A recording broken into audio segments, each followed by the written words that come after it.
क़यामत का दिन जब हर नबी कहेगा नफसी नफसी, लेकिन एक हस्ती होगी जो कहेगा या उम्मती उम्मती। क्या आप जानते हैं कि इस हस्ती की शफाअत कब, कैसे और किन लोगों के लिए होगी?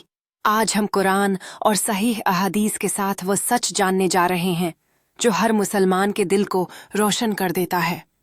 मदनी सरकार की शफाअत ये कोई आम मौजूआ नहीं बल्कि ईमान का हिस्सा है, और सबसे पहली गवाही हमें अल्लाह रब्बी अल इज़्ज़त खुद कुरान में देता है। मिंजा अल्लज़ी यशफ़ाउ इंदह इल्ला बिइज़्निह तर्जमाकून है, जो अल्लाह के पास शफाअत करे मगर उसकी इजाज़त से शफाअत का हक़ अल्लाह ने अपने महबूब समेत ख़ास बंदों को अता किया।